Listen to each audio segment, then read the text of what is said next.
क्या आपने कभी सोचा है कि जब आप क्लच पैडल दबाते हैं तो कार के अंदरूनी हिस्सों में क्या हो रहा होता है, या फिर एक मैनुअल ट्रांसमिशन कार में गियर बदलने से पहले आपको क्लच पैडल क्यों दबाना पड़ता है? ये वीडियो आपको इन सवालों के तर्कसंगत जवाब देगा। वीडियो खत्म होने पर हम ये भी समझ पाएंगे कि किस प्रकार चढ़ाई पर गाड़ी स्टार्ट करते समय क्लच एक अहम भूमिका निभाता है। क्लच की जरूरत को समझने के लिए आइए पहले एक आंतरिक दहन इंजन वाली कार की संरचना को समझते हैं। आंतरिक दहन इंजनों का टॉर्क बैंड बहुत सीमित होता है और इस कारण से पहियों की गति को कुशलतापूर्वक बदलने के लिए आंतरिक दहन इंजन वाली कार में ट्रांसमिशन प्रणाली की जरूरत होती है। ट्रांसमिशन का प्रयोग ये सुनिश्चित करता है कि इंजन अपनी इष्टतम आरपीएम रेंज में काम करे और ये ड्राइविंग परिस्थितियों के अनुरूप गियर बदलकर पहियों की गति को नियंत्रित करने में मदद करता है। एक मैनुअल ट्रांसमिशन कार में गियर बदलना आसान काम नहीं है। मैनुअल ट्रांसमिशन में बिना झटका लगे गियर बदलने के लिए हमें इंजन से ट्रांसमिशन को हो रही ऊर्जा की आपूर्ति को रोकना पड़ेगा। लेकिन बस केवल गियर बदलने के लिए इंजन बंद कर देना व्यावहारिक नहीं है। इसीलिए क्लच का प्रयोग किया जाता है। संक्षेप में कहें तो क्लच एक क्रिया विधि है जिसका प्रयोग इंजन को बंद किए बिना ट्रांसमिशन में ऊर्जा का प्रवाह रोकने के लिए किया जाता है। आइए जानें कि ये कैसे काम करता है।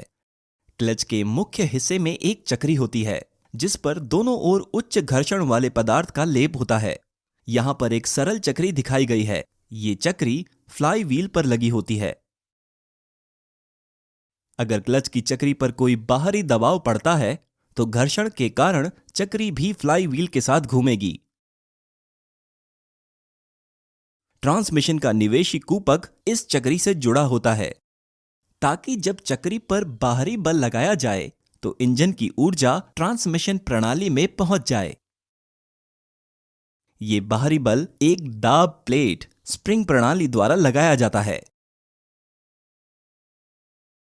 जिसका आवरण फ्लाई व्हील के साथ मजबूती से जुड़ा होता है। तो दाब प्लेट क्लच की चक्री को मजबूती से दबाती है और ट्रांसमिशन प्रणाली में इंजन की ऊर्जा पहुंच जाती है। लेकिन ये सब कुछ तब होता है जब सामान्य तरीके की ड्राइविंग की जा रही हो। तो फिर क्लच की सहायता से ऊर्जा वियोजन कैसे काम करता है? वियोजन के उद्देश्य से दाब प्लेट के संयोजन में एक विशेष कमानी या स्प्रिंग लगाई जाती है। इस स्प्रिंग को डायफ्राम स्प्रिंग कहते हैं। डायफ्राम स्प्रिंग को बेहतर तरीके से समझने के लिए मान लेते हैं डायफ्राम स्प्रिंग की गति वृत्त के चारों ओर निश्चित है। इस स्थिति में अगर आप स्प्रिंग का केंद्रीय हिस्सा दबाएंगे जैसा कि यहां दिखाया गया है तो इसका बाहरी हिस्सा इसके ठीक विपरीत दिशा में घूमेगा। डायफ्राम स्प्रिंग दाब प्लेट और आवरण के बीच में लगी होती है। इस व्यवस्था को बेहतर तरीके से समझने के लिए आइए इस संयोजन का दूसरा भाग देखते हैं। डायफ्राम स्प्रिंग का बाहरी हिस्सा दाब प्लेट से जुड़ा होता है। इसका मतलब है कि यदि आप आंतरिक हिस्से को दबाएंगे जैसा कि यहां दिखाया गया है तो दाब चक्री घर्षण चक्री से दूर हट जाएगी। इस प्रकार ट्रांसमिशन को ऊर्जा का प्रवाह रुक जाएगा। जब आप क्लच पैडल दबाते हैं तो बिल्कुल ऐसा ही होता है।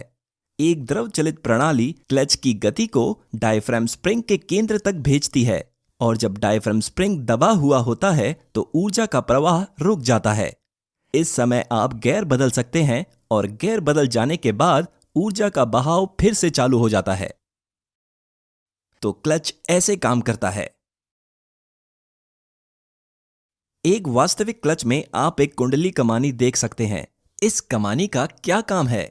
इनका प्रयोग इंजन शक्ति से पैदा होने वाले उतार चढ़ाव और कंपन को सुगम बनाने के लिए किया जाता है। ये तो स्पष्ट है कि केंद्र और चक्री आपस में सीधे जुड़े हुए नहीं होते हैं। इंजन शक्ति पहले चक्री तक पहुंचती है, फिर स्प्रिंग में अंतरित होती है और अंत में निर्गम केंद्र तक जाती है। इसका मतलब ये हुआ कि स्प्रिंग इंजन से पैदा हुए ऊर्जा प्रवाह के ज्यादातर उतार चढ़ाव को खत्म कर देती है और वाहन की गति और अधिक सुगम हो जाती है।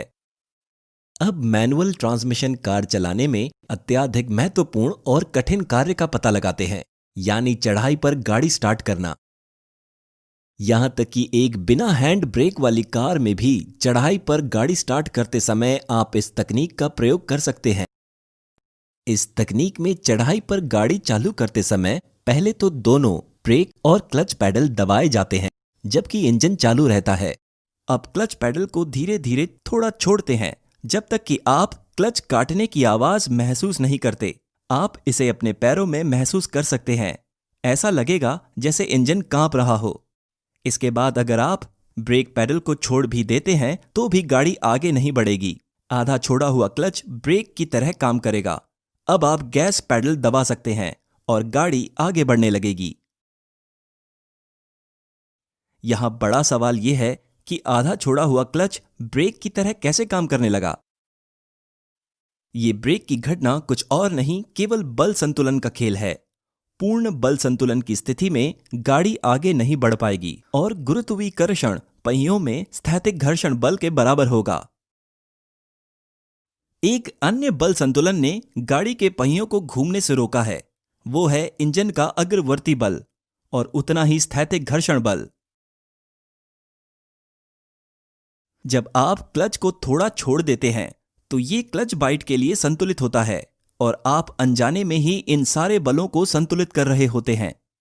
जब ये सारे बल पूर्णतः संतुलित होंगे तो पहिए, ट्रांसमिशन प्रणाली और क्लच की चक्री आदि घूम नहीं पाएंगे।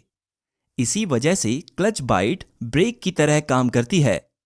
लेकिन याद रहे, घिस रही सतहों के बीच घर्षण बल इंजन को आगे बढ़ाने वाला बल पैदा करता है। इसके परिणाम स्वरूप क्लच चक्री पर चढ़े घर्षण उत्पन्न करने वाले पदार्थ में टूट फूट होगी। हम आशा करते हैं कि ये वीडियो एक बेहतर इंजीनियर और एक बेहतर ड्राइवर बनने में आपकी मदद करेगा। हमारी शैक्षणिक गतिविधियों को patreon.com पर सपोर्ट करें और सब्सक्राइब करना न भूलें। धन्यवाद।